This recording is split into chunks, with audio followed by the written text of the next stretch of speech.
जय Hind students, this is Manoj Sharma. Once again welcome to my channel mathematical garden. आज हम class 11th की physics का जो कि थर्ड चैप्टर चल रहा है उसका पोजीशन टाइम ग्राफ पढ़ेंगे। ठीक है, थर्ड चैप्टर हमारा क्या है? Motion in a straight line.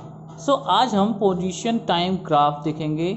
आइए वन बाय वन डिस्कस करते हैं। सो पोजीशन टाइम ग्राफ का मतलब क्या है? पोजीशन टाइम ग्राफ का मतलब ये है कि कोई भी ऑब्जेक्ट अगर मूविंग है अंडर द एक्सेलरेटेड मोशन और विद अ यूनिफॉर्म स्पीड, सो कितना डिस्टेंस या डिस्प्लेसमेंट वो कवर कर रहा है, इस पर बात करते हैं। With in what time? So time और उसकी पोजीशन चेंज में जो भी ग्राफ बन रहे हैं उसको डिस्कस करते हैं। सो सबसे पहला यहाँ पर है position time graph for a stationary object. सबसे पहले क्या, स्टेशनरी ऑब्जेक्ट के लिए time graph, position time graph हम कैसे बनाते हैं? सो स्टेशनरी के लिए अगर हम बात करें तो हमारा पोजीशन टाइम ग्राफ कुछ ऐसा होगा। देखिए यहाँ पर हम X axis and Y axis choose करते हैं। एक्स एक्सिस पर हम ले रहे हैं यहाँ पर टाइम इन सेकेंड्स। ठीक है, वो डिपेंड करता है कि किस में दिया गया सिचुएशन हमारा। और जो भी हमारा वाई एक्सिस है इस पर हम ले रहे हैं पोजीशन। ठीक है, वाई एक्सिस पर इस तरह से। सो इनिशियली अगर हम बात करें at time t is equal to 0, यानी 0 टाइम पर कोई ऑब्जेक्ट कहीं पर है, सपोज करिए अभी हमसे या ऑब्जर्वर से वो x0 डिस्टेंस पर है। आफ्टर टाइम इंटरवल t अगर हम उसे देखेंगे तो वो अभी भी कहाँ होगा? उसी x0 डिस्टेंस पर, क्योंकि वो ऑब्जेक्ट स्टेशनरी है, मूव नहीं कर रहा है।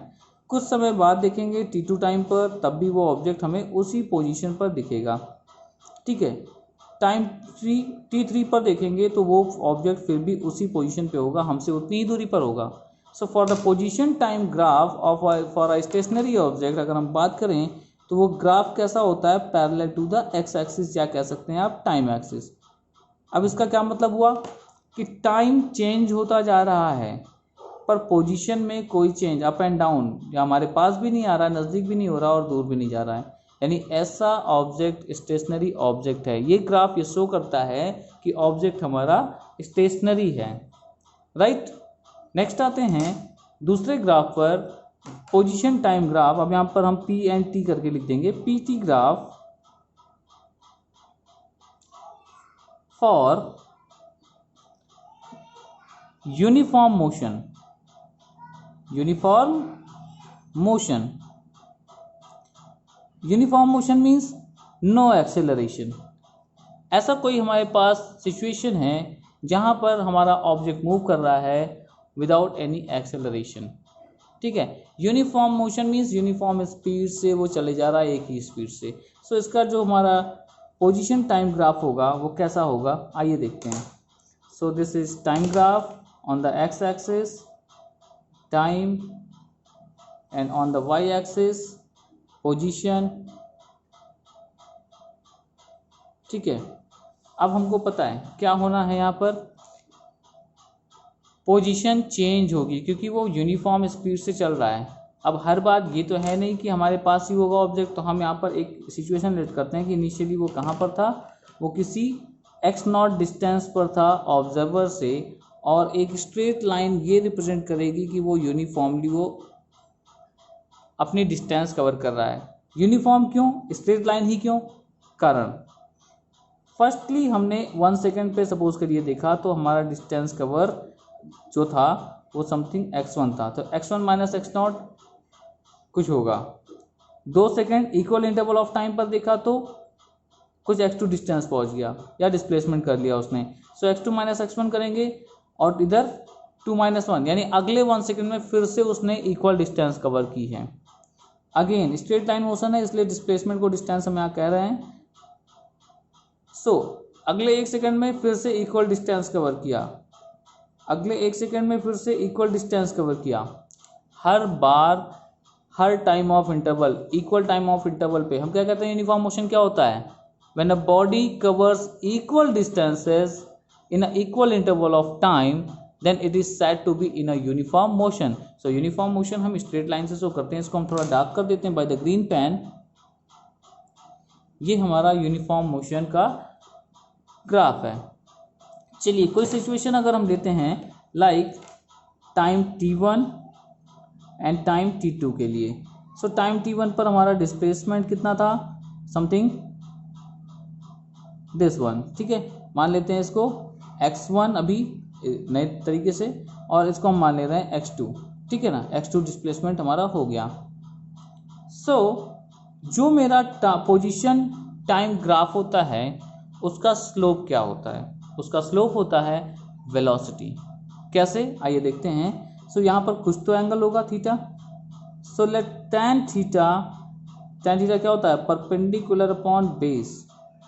And what is perpendicular here, so A B C let कर लेते हैं.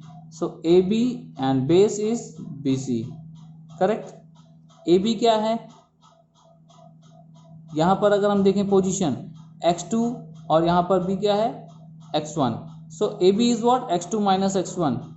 Here x2 minus x1 is position, है ना, टोटल डिस्टेंस उतनी कवर हुई है.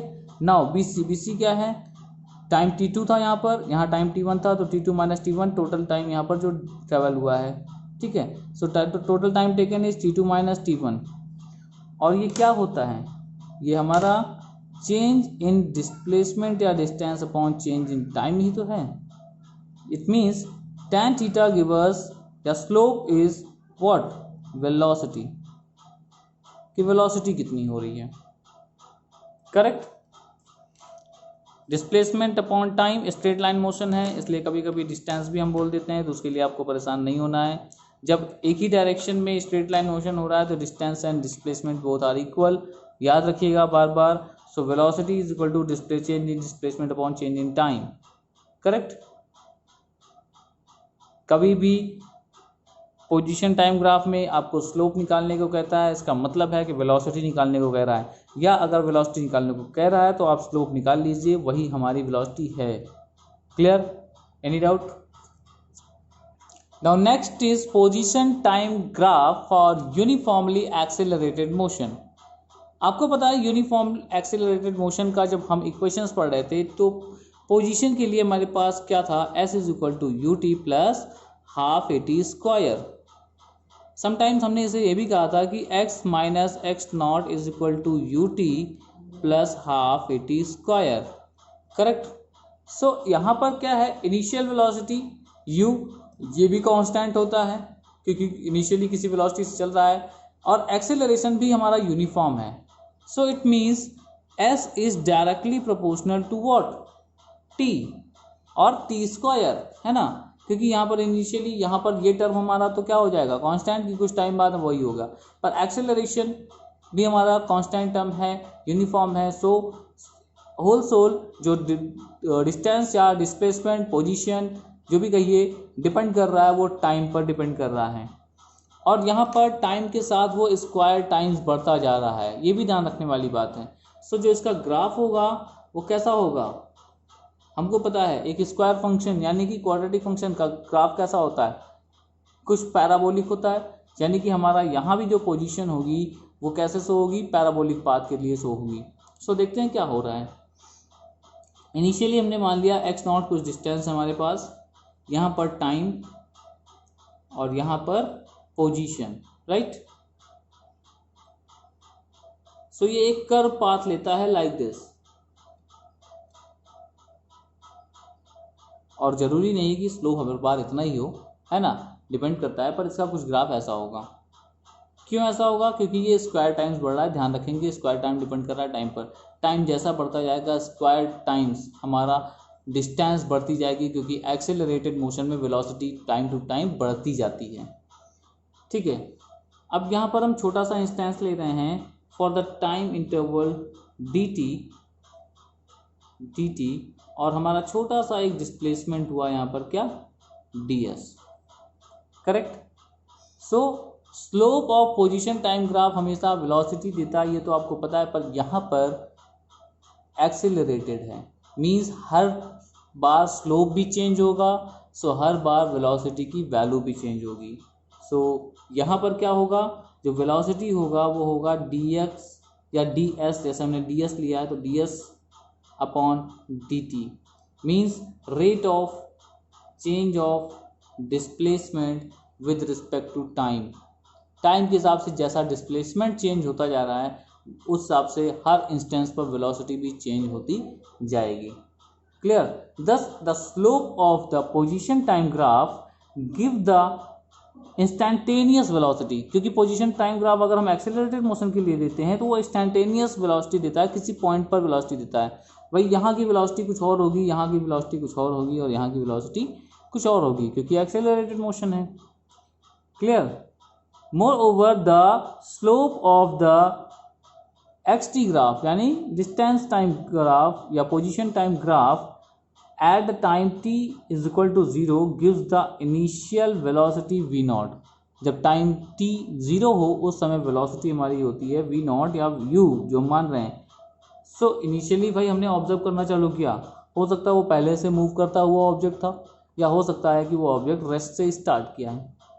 ठीक है, सो इनिशियली v0 लेकर चल रहे हैं, हो सकता है वो 0 हो, नो प्रॉब्लम। सो इन बातों का ध्यान रखें। पोजीशन टाइम ग्राफ को एक बार फिर से अच्छे से रिपीट कीजिए और कहीं प्रॉब्लम आती है तो कांटेक्ट करिए। इसके बेसिस पे आपको बहुत सारा एग्जांपल क्वेश्चंस करने को मिलेंगे। इस ग्राफ को देखकर सिचुएशन भी पूछी जाएगी, कैसा मोशन है, किस टाइप का मोशन है या कितना एक्सेलरेशन है, वैल्यूज देंगे यहाँ पर हमको एक्स एक्सिस वाई एक्सिस पे। सो ध्यान रहे ये सभी ग्राफ आपके माइंड में सेट होना चाहिए। Thank you for watching. जय हिंद।